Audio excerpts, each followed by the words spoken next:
First and foremost, if you are in that student demographic or in that career changing demographic and you're maybe 1 to 2 years from actually kind of going out and applying for the jobs, you should realize right now that you're already competing for those jobs. You don't know it yet. You haven't gotten to that headspace yet. But there are people who are very serious about becoming financial planners, people who have gone to specific colleges because they're the top financial planning schools or programs they can go to. They are compared to just the CFP curriculum, which is essentially 7 courses that can be taught at an undergrad or graduate level. Compared to those, there are some students who are going to come out of their undergrad experience with 20 courses, 30 courses, 35 courses in financial planning done already.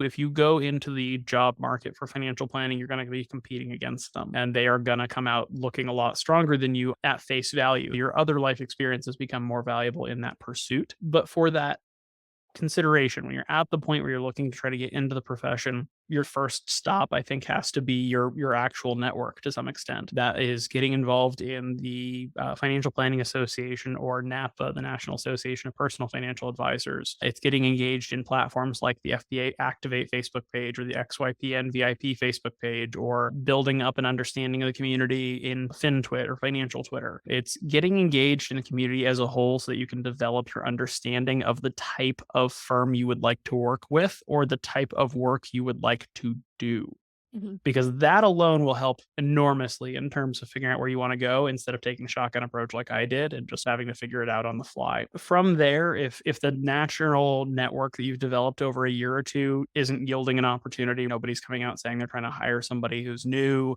you haven't built a personal relationship with somebody who says they'd like to bring you in, whatever the case is. From there, there's a couple of good starting points that are organized specifically for the needs of new planners. One is literally called New Planner Recruiting. I like to call it the NFL Draft for financial planners because they've got a tough process to get in and get through their process. But if you qualify through their system, they're going to place you in a salaried career track position to become a lead financial planner in a financial planning Mhm. specific firm.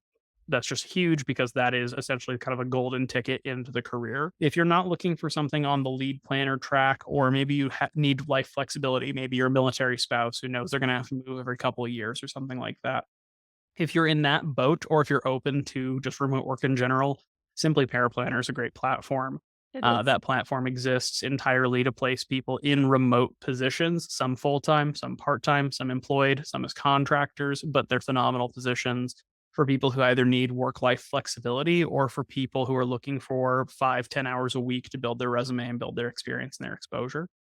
Past those, you do have various job boards. You have the CFP board job board, you have the FPA job board, you have the NAPFA job board. You're getting into mixed waters there. You're going to find financial planning jobs and financial sales jobs and operations jobs and various things like that there. But if you're looking outside of a client facing role, you might find opportunities there. And I would say your lowest common denominator, bottom tier options are going to be your career fairs or your general job fairs or college career fairs. Most of those are going to be sales jobs, and not to knock the sales jobs too hard. But if you're looking at becoming a financial planner who wants to build their skills and build their expertise to help people as best they can before they get into the business of doing business, then I'm not a huge fan of that just because, again, easy points of entry, but you're very likely to end up cold calling your friends and family and trying to sell them a product in those positions. It is a way to get in. It's just maybe call it the lowest tier of entry point.